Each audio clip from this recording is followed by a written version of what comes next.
धरती पर इंसान एक ऐसा भयंकर प्राणी है जो पूरी दुनिया को अपने हिसाब से चलाना चाहता है, अपने दिमाग से सोचता है और हर चीज में अपना दिमाग घुसाता है। आप यहां अपने परिवार के मुखिया लोग बैठे हैं, आप भी कहते हो भैया इस घर में तो मेरे हिसाब से चलना पड़ेगा, कहते हो नहीं कहते? हम हर चीज को अपने हिसाब से चलाना चाहते हैं, हर चीज में अपना दिमाग घुसाना चाहते हैं। तो हमने भगवान में भी अपना दिमाग घुसा दिया। जैसे हम खुद हैं वैसा भगवान बना दिया। जो खुद खाते पीते हैं वो भगवान को खिला रहे हैं। जो व्यक्ति मांस खाता है वो अपने भगवान को मांस का भोग लगाता है। जो व्यक्ति फल फूल खाता है वो अपने भगवान को फल फूल का भोग लगाता है। जो व्यक्ति शराब पीता है वो अपने इष्ट देव को क्या चढ़ाता है? शराब चढ़ाता है। अच्छा बोलो, चढ़ा रहे नहीं चढ़ा रहे? तो लोगों ने अपने हिसाब से तो भगवान को ढाला हुआ है भाई। जो चीज हमको प्रिय है हमने सोचा भगवान जी को भी वही चीज प्रिय है। सीधा सा तरीका है। हमने सोचा भगवान ने हमारे दो हाथ दिए काम करने के लिए। हमने सोचा भगवान जी भी तो काम करते हैं भाई। भगवान काम करते हैं नहीं करते? बोलो, करते हैं या नहीं करते? अरे करते हैं, तभी तो ये सूर्य चंद्रमा ग्रह नक्षत्र नदी नाले पर्वत पता नहीं कितनी विस्तृत ये सृष्टि है, अनेक यूनिवर्स दुनिया में है। इन सबको बनाने वाला एक ही परमपिता परमात्मा। तो इंसान ने वहां पर अपना दिमाग घुसाया। इसने सोचा कि भाई हमारे पास दो हाथ हैं, हम भी काम करते हैं और भगवान जी भी काम करते हैं, तो दो हाथों से भगवान जी का काम कैसे चलेगा? भगवान के काम तो बहुत बड़े बड़े होते हैं। तो इसने सोचा भाई दो हाथ से तो बात नहीं बनेगी, तो भगवान के बहुत सारे हाथ होने चाहिए। तो किसी ने 4 हाथ बना दिए उसके, किसी ने 8 हाथ बना दिए। इंसान ने अपना दिमाग घुसाया कि हमको भगवान ने 2 आंखें दी हैं देखने के लिए, इन 2 आंखों से हम देखते हैं। लेकिन जब मेरी आंख बिल्कुल सामने तो मैं सामने देख पाऊंगा, पीछे नहीं देख सकता, साइड में नहीं देख सकता। देखना पड़ेगा तो गर्दन घुमानी पड़ेगी। आदमी ने सोचा भगवान तो सब जगह देखता है। अब यदि भगवान की 2 आंखें होंगी तो भैया सब जगह कैसे देख पाएगा? इसने अपनी बुद्धि से सोचा। तो भगवान सब जगह देखता है तो भगवान की सब जगह मुंह होने चाहिए, तभी तो चारों तरफ दृष्टि जाएगी। तो वो लोगों ने भगवान के कितने मुंह बना दिए? 4। चारों तरफ देखना तो 4 मुंह होने चाहिए। तो ब्रह्मा जी के कितने मुंह हैं? 4 मुंह। अपने हिसाब से भगवान को बनाया हुआ। और आपको आश्चर्य होगा कि गोरे लोगों का भगवान गोरा मिलेगा आपको और काले लोगों का भगवान काला मिलेगा। आप दक्षिण भारत में चले जाओ, वहां के लोग सांवले सांवले होते हैं। तो जितने भी मंदिर हैं वहां सारी की सारी मूर्ति सांवली सांवली काली काली मूर्ति मिलेंगे आपको। उत्तर भारत में आ जाओ तो यहाँ के लोग गोरे हैं, तो यहाँ के मंदिरों में सारी गाते ना, राधिका गोरी से ब्रज की छोरी से मैया करा दे मेरो ब्याह। तो जो है ना, राधा जी भी गोरी बना दी, क्योंकि लोग खुद गोरे तो राधा जी को भी गोरी कर दिया। तो आदमी ने भगवान को अपने सांचे में ढाला है। खुद आंख ना कान है, वैसे भगवान के आंख ना कान बना दिए। आपको एक उदाहरण देता हूं मैं, इससे बड़ा और उदाहरण आपको मिल नहीं सकता। बिल्कुल आप सोचिए, समझिए, थोड़ा सा बुद्धि पर जोर दीजिए कि आदमी ने किस प्रकार से ये धांधलेबाजी की है। उसका घोटाला आपको स्पष्ट नजर आ जाएगा। जो भगवान की मूर्ति बनाई है, ये मूर्ति भगवान की नहीं हो सकती, क्योंकि भगवान की जब कोई आकृति नहीं है तो मूर्ति कैसे हो सकती है? वो तो निराकार है, फॉर्मलेस है। इंसान ने अपने हिसाब से बनाया। अच्छा, मैं अभी गया पुरी जगन्नाथपुरी, जो 4 धामों में आता है। दिसंबर का एंड था, तो उस समय तो लोग जो पूरे 1 साल भर के एडवांस जो आशीर्वाद लेने के लिए जाते हैं भगवान के दरबार में, बड़ी भीड़, लगभग 1 किलोमीटर लंबी भीड़ थी। पुलिस प्रशासन के हाथ पैर फूले हुए हैं। दिसंबर में भी पसीना आ रहा है पुलिस को। कैसे इस भीड़ को कंट्रोल किया जाए? बैरिकेड डाल डाल करके बारी बारी से भीड़ को आगे बढ़ाया जा रहा है। लाखों लोगों की भीड़ हमने देखी वहां पर। और हमने एक बात सुनी है, और आप लोग हर साल उस बात को अखबारों के द्वारा, टीवी के द्वारा देखते हैं और सुनते हैं कि भगवान जगन्नाथ हर साल बीमार होते हैं, है ना? क्योंकि इंसान खुद बीमार होता है तो भगवान भी बीमार होता है। इंसान ने भगवान को अपने हिसाब से बनाया। खुद को कोरोना हुआ तो भगवान को भी क्वारंटाइन घोषित कर दिया लोगों ने। किया या नहीं किया? अखबारों में आप लोगों ने पढ़ा होगा। तो भगवान जगन्नाथ हर साल बीमार होते हैं, अखबारों में छपती है, और 15 दिन के लिए उनके पट बंद कर दिए जाते हैं, मंदिर का प्रवेश बंद। क्यों? कि भगवान जगन्नाथ अब बीमार है। तो हर साल बीमार होते हैं। और किस लिए बीमार होते हैं? तो मैं जब वहाँ गया तो मैंने पुजारी से बात की, मैंने कहा भाई मैंने ये हर साल सुनता हूँ मैं कि भगवान जगन्नाथ बीमार हो जाते हैं हर साल। बोले जी हाँ हर साल ही होते हैं महाराज जी। तो मैंने कहा होते क्यों है ये? कहते हैं भगवान जगन्नाथ को पहले स्नान कराया जाता है, स्नान बहुत लंबा स्नान चलता है, उसके बाद भगवान जगन्नाथ को ज्वर हो जाता है। तो मैंने कहा भले आदमी जब ये स्नान को नहीं झेल पाते तो तुम नहलाते क्यों हो उनको? अरे हर साल का तुम्हारा यही बितंडा है भाई, रोज हर साल लगातार नहलाएंगे खूब रगड़ रगड़ करके, और फिर वो नहीं झेल पा रहे तो मत नहलाओ, सीधी सी बात है। उनको बीमार तुम क्यों करते हो? एकदम पुजारी जी की आंखें मेरी तरफ टेढ़ी हो गई। बोले आप क्या बोल रहे हो? मैंने कहा अभी तो और सुनो। मैंने कहा ये भगवान जगन्नाथ हैं, आपने देखा कभी जगन्नाथ जी का मंदिर? भगवान जगन्नाथ, और तो मंदिरों में सारी मूर्ति पत्थर की मिलती हैं, लेकिन भगवान जगन्नाथ की मूर्ति लकड़ी की होती है।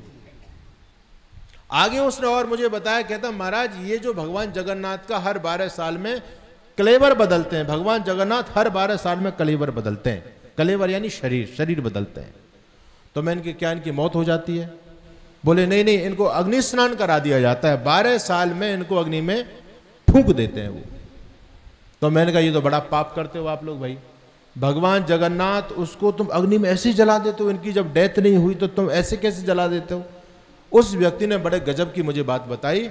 वो कहते नहीं नहीं महाराज ऐसा नहीं, जीवित नहीं इनको जलाते, इनकी आत्मा को निकाल लेते हैं हम। अब देखो भक्तों ने क्या जबरदस्त टेक्नोलॉजी खोजी है कि भगवान की आत्मा निकाल रहे हैं। मैंने कहा कैसे?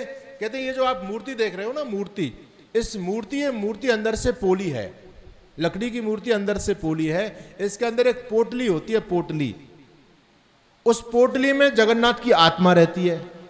तो हम पोटली को निकाल करके जगन्नाथ के कलेवर को जलाते थे, और फिर जब नई मूर्ति आती है तो फिर आत्मा को फिर रख देते हैं उसमें। इन भगवान के भक्तों ने भगवान की आत्मा को भी पोटली में बांध लिया। आश्चर्य की बात, कोई बड़ा से बड़ा साइंटिस्ट इस काम को नहीं कर पाया, ऋषि मुनि सब हार गए, आत्मा को कोई जान नहीं पाया, कोई पहचान नहीं पाया, कोई देख नहीं पाया है। बड़े बड़े साइंटिस्टों ने आत्मा को देखने का प्रयास किया।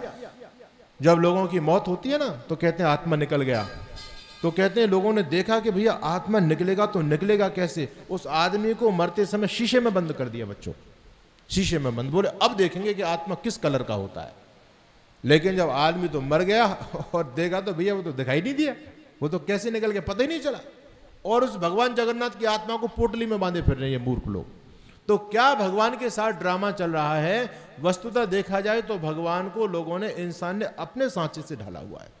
खुद की आंख ना कान है तो भगवान के भी बना दिए, खुद को भूख प्यास लगती तो भगवान को भी लगती है। आदमी ने सोचा, और देखो गजब की बात है, अब गर्मी का समय लगता है, खुद को एसी चाहिए तो भगवान के मंदिर में भी लोगों ने एसी लगानी शुरू कर दी।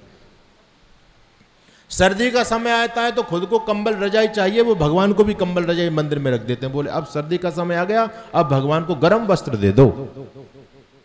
आप लोगों ने ड्रामा देखा होगा बच्चों, लोगों ने गणेश जी को दूध पिलाया है ना, हमने तब छोटे छोटे थे, हमने बहुत सुना। और यहाँ पुराने लोग हैं, ये माताएं बहनें तो जरूर पिला के आई होंगी। गणेश जी को टनों, पूरी दुनिया में हल्ला मच गया, भैया गणेश जी दूध पी रहे हैं, गणेश जी दूध पी रहे हैं। और लोग टनों दूध जो लोगों ने यूं ही बर्बाद कर दिया। गणेश जी क्या पीने वाले, पत्थर क्या दूध पिएगा। आर्य समाजी व्यक्ति बड़े तार्किक होते हैं, उन्होंने बुद्धि से कहा भाई एक बात सोचो, तुम दूध तो पिला रहे हो भले लोगों, गणेश जी को इतना सारा दूध पिलाया, इतना सारा दूध पिलाया, जब इतना दूध पिएगा तो आदमी टॉयलेट जाएगा या नहीं जाएगा? टॉयलेट कराने तो तुम लेके नहीं गए। अब इन्होंने सोचा यार ये तो मामला, फंस गए हम, इसका जवाब कैसे दें। अब दोनों समय भगवान जी को भोग लगाते हैं मंदिरों में, है ना बच्चों, भोग लगाते हैं, दोनों समय खिला रहे हैं। अच्छा, जो आदमी दोनों समय खाए और बाहर नहीं निकाले तो बोलो वो बीमार होगा या नहीं होगा? जिसकी इनकमिंग चालू हो वो आउटगोइंग बंद हो, वो बीमार होगा नहीं होगा? तो भगवान को जब तुम दोनों समय भोग लगा रहे हो, खिला रहे हो, और उसको फ्रेश कराने लेके नहीं जाते, तो ये बात समझ में आई नहीं। तो ये पौराणिक जितने पाखंडी थे, इनके पास आर्य समाजियों के तर्क का कोई जवाब नहीं था, ये मौन हो जाते थे। अब इन्होंने एक नया जवाब निकाल लिया है, हमारे तर्क का, हमारे प्रश्न का एक जवाब इन्होंने ढूंढ लिया है। अब जितने भी भगवान जी के नए मंदिर बन रहे हैं, सब में टॉयलेट साथ में लैट्रिन बनाई जा रही है भगवान जी के लिए। आप मथुरा वृंदावन में जाकर के देखो, भगवान जी के लिए सेपरेट लैट्रिन बनाई जा रही है, बेडरूम भगवान जी का है, सारी व्यवस्था जो इंसान को चाहिए वो सारी की सारी व्यवस्था भगवान जी के साथ में। आप वृंदावन में जाओ, निधिवन है वहां, निधिवन, और पूरे सनातन जगत में उसके बारे में मान्यता है, सभी लोग मानते हैं। मेरे से पूछते हैं स्वामी जी आप वृंदावन में रहे बहुत समय तक, तो हमने निधिवन के बारे में हमको बताओ। मैंने कहा क्या पूछना है? कहते हैं भगवान कृष्ण जी रोज वहां पर आते हैं, राधा जी के साथ में रोज रात को रास करते हैं और सुबह फ्रेश होकर के फिर निकल जाते हैं। कहते हैं वो दातुन भी रोज गीली मिलती है, दातुन भी गीली मिलती है, कपड़े उनके गीले मिलते हैं, और वो पाखंडी जो है ना रोज दातुन तोड़ के घिस के वहां रख देते हैं। ये दातुन कृष्ण जी ने किए, वो छोड़ के गए, कपड़े गीले करके सुखा देते हैं, कृष्ण जी के कपड़े हैं। क्या बेवकूफ़ी चल रही है समाज में। और ये जो है ना इतने लोग बुद्धि के पागल वहां जाकर के वहां चढ़ावा चढ़ा रहे हैं, उनका बढ़िया धंधा चल रहा है, मूर्ख बनाओ मौज उड़ाओ, सीधा सा फार्मूला है। तो दुनिया में मूर्खों की कमी नहीं है, बस मूर्ख बनाने वाला आदमी होना चाहिए, जो जितना बड़ा झूठा उतना बड़ा आज की डेट में वो धर्मगुरु बन सकता है, सीधी सी बात। तो इंसान ने भगवान को अपने सांचे में ढाला हुआ है। आप लोग सूर्य को देखते हो, है ना, सूर्य को, अच्छा रोज देखते हो सभी। अच्छा सूर्य की कोई आकृति आपको नजर आती है? इसमें कोई आकृति है? आंख नाक कान मुंह इसका कुछ दिखाई दे रहा है क्या? ये तो अग्नि का गोला लाल लाल सा, इसमें कोई आकृति तो दिखाई देती नहीं है।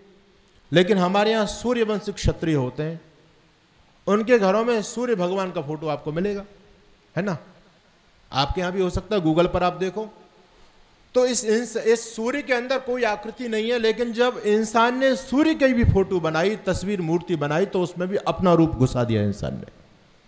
आप सूर्य का चित्र देखो, उसमें आपको आंख भी दिखाई देगी, नाक भी दिखाई देगी, कान भी दिखाई देंगे, मुंह भी दिखाई देगा, और ऊपर से अग्नि की लपटें निकाल दी हैं, बोले ये सूर्य भगवान है। तो क्या सूर्य ऐसा ही है?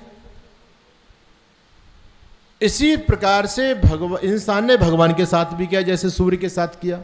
अब जैसे गंगा मैया है, तो गंगा का मतलब सरित प्रवाह, बहता हुआ पानी, उसकी क्या मूर्ति हो सकती है?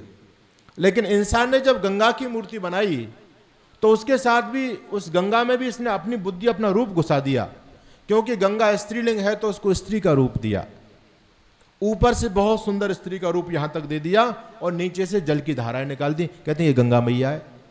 तो गंगा मैया में तो कोई रूप है नहीं, लेकिन आदमी ने अपना रूप वहां पर भी घुसा दिया। तो आदमी का एक स्वभाव है कि आदमी हर चीज में अपना दिमाग घुसाता है, अपने बुद्धि से सोचता है, अपने हिसाब से दुनिया को चलाना चाहता है। तो भगवान को भी इसने अपने हिसाब से चलाया है।